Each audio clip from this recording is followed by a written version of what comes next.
আল্লাহ নবী বলেছেন কালিমাতানে সাকিলাতানে হাবিবাতানি ফিল মিজান হাবিবাতানি ইলার রহমান সাকিলাতানি আলাল লিসানি ফিল মিজান সুবহানাল্লাহি ওয়া বিহামদিহি সুবহানাল্লাহিল আযীম। মুহাম্মদ বলি সুবহানাল্লাহি ওয়া বিহামদিহি সুবহানাল্লাহিল আযীম।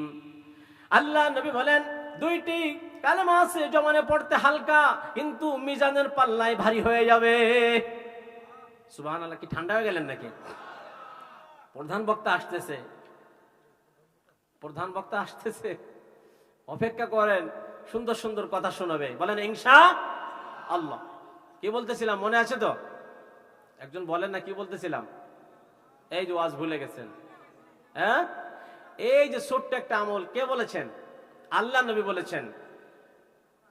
আল্লাহ নবী বলেছেন দুইটি কালেমা আছে জবানে পড়তে অনেক হালকা, মিজানের পাল্লায় সেটা ভারী হয়ে যাবে। সুবহানাল্লাহ। সুবহানাল্লাহি ওয়া বিহামদিহি সুবহানাল্লাহিল আযীম। একটু মুহাব্বত বলি সুবহানাল্লাহি ওয়া বিহামদিহি সুবহানাল্লাহিল আযীম। আমার বলি সুবহানাল্লাহি ওয়া বিহামদিহি সুবহানাল্লাহিল আযীম। আমলটা করার চেষ্টা করব না? এক ব্যক্তি মনে করেন কাবা ঘরে যায়, বলতেছে আল্লাহ, হজ করতে যায় বলছে আল্লাহ গাড়ি দাও, বাড়ি দাও, নারী দাও, জমি জমা যা আছে সব দাও, বাঁচবো তো অল্প কয়দিন, খাইয়ে দাইয়ে মরি। কাবা ঘরের গিলাফ ধরে বলতেছে। যুবক ভাইরা খেয়াল করে শোনেন, এই যে যুবক ভাইরা মাহফিল সাজাইছে, জান্নাতের বাগান সাজাইছে, আল্লাহ তাআলা এই যুবকদেরকে যেন কবুল করে, বলেন আমিন। এই যুবকদের ইবাদত আল্লাহর কাছে বেশি গ্রহণযোগ্য। সুবহানাল্লাহ বলেন।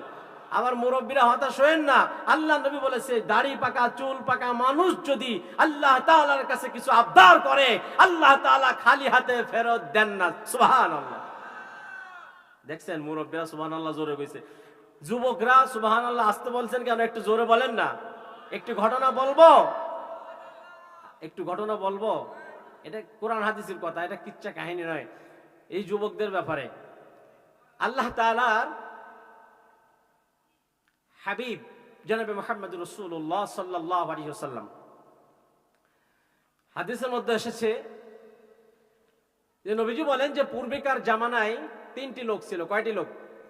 এই ঘটনা বলে আমি শেষ করবো ইনশাআল্লাহ। এর মধ্যে হুজুর এসে যাবে, মাইক ছেড়ে দেব। তারা পথ চলতেছিল। কি চলতেছিল?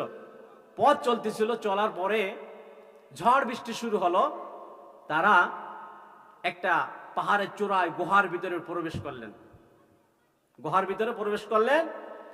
প্রবেশ করার পরে বিশাল এক পাথর এসে গুহার মুখটা আটকিয়ে দিলেন। এখন বিপদ না? ভালো বিপদ না? বিপদ। অন্ধকার ছাড়া কিছু দেখে না, বিপদে পড়ে গেছে। তারা বলতেছে, একে অপরকে বলা বলি করতেছে, এ ভাই আসো, আমরা জীবনে যদি ভালো কাজ করে থাকি, এই ওসিলা দিয়ে আল্লাহর কাছে মাফ চাই, দেখি আল্লাহ আমাদেরকে এই বিপদ থেকে উদ্ধার করেন কিনা। এবার একজন একজনকে বলতেছে, একজন যার যার মনের থেকে বের হয়ে গেছে। একজন বলে আল্লাহ, প্রার্থনা শুরু করে দিয়েছে, রব্বুল আলামিন, আমার একজন বৃদ্ধ মা ছিল, বৃদ্ধ বাবা ছিল, ইয়া রাসূল। আল্লাহ রব্বুল আলামিনের কাছে বলতেছে, আল্লাহ আমার একজন বৃদ্ধ বাবা ছিল, আমার একজন বৃদ্ধ মা ছিল। আমি দুধ দহন করে আমি আমার মা বাবাকে না পান করাইয়া ছেলে মেয়েদেরকে পান করাইতাম না। আয় আল্লাহ, আমি যদি এই কাজটা তোমার সন্তুষ্টির জন্য করে থাকি, তাহলে আজকে বিপদ মুহূর্তে এই গুহার মুখ থেকে পাথরটা একটু সরায় দাও। বলতে দিলে আল্লাহ তাআলা পাথর গুহার মুখ থেকে একটু সরাই দিয়েছে। সুবহানাল্লাহ। দ্বিতীয় ব্যক্তি বলে, আয় রব্বুল আলামিন, আমার একটি চাচাতো বোন ছিল, আমি তাকে ভালোবাসতাম।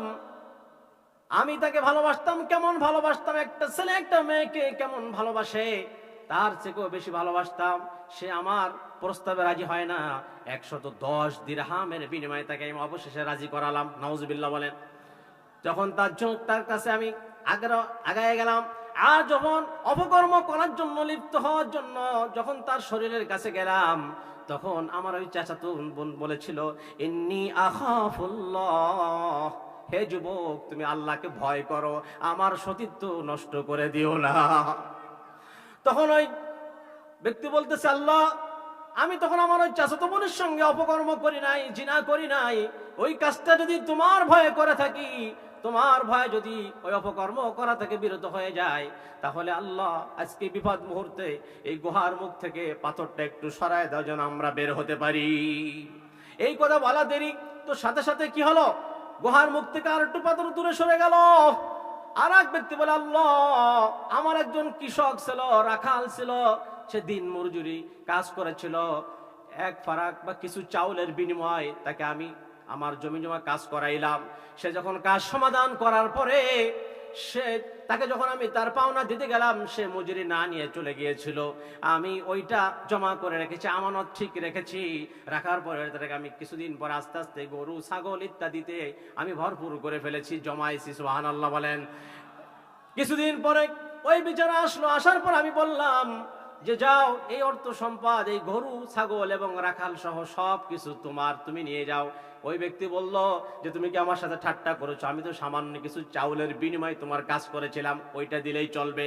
ওই সে বলতেছে, আল্লাহ, আমি তো সব তার আমানত ঠিক রেখে তার অর্থ সম্পদ এত বাড়াই দিলাম। আমি বললাম, যাও, ওই যে আমি তোমার সাথে ঠাট্টা করতেছি না, এই সব তোমার, সব কিছু তুমি নিয়ে যাও, গরু ছাগল রাখাল সহ। ওই ব্যক্তি নিয়ে চলে গেল। আল্লাহ, এই কাজটা যদি তোমার সন্তুষ্টির জন্য করে থাকি, তাহলে আজকে বিপদ মুহূর্তে গুহার মুখ থেকে পাথরটা একটু সরায় দাও যেন আমরা বের হতে পারি। সুবহানাল্লাহ। সাথে সাথে গুহার মুখ থেকে পাথর সরে গেল, আর তিনজন গুহার থেকে বের হয়ে গেলেন। বলেন সুবহানাল্লাহ। তাহলে বিপদে পড়ে কাকে ডাকবো? বিপদে পড়বে কাকে ডাকবো বলেন? জোরে বলেন, কাকে ডাকবো? আল্লাহ রাব্বুল আলামিন আমাদের সকলকে বিপদে আপদে সর্ব অবস্থায় যেন আল্লাহ তাআলার তাসবিহ আমরা পাঠ করতে পারি। কতদিন পর্যন্ত আল্লাহর গোলামি করব? মনে আছে তো? ওয়া'বুদ রাব্বাকা হাত্তা ইয়াতিয়াকাল ইয়াকিন। যতক্ষণ পর্যন্ত মালাকুল মউত আমার আপনার মাথার কাছে না আসতেছে, ততদিন পর্যন্ত আমরা আল্লাহ রাব্বুল আলামিনের গোলামি করে যাব।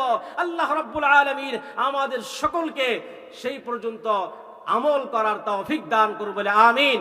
আয় আল্লাহ, দুনিয়া একদিন ছিলাম না, এসেছি, চলে যাব।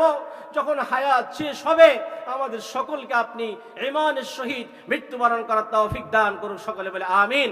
ওয়া আখিরু দাওয়ানা আনিল হামদুলিল্লাহি রাব্বিল আলামিন।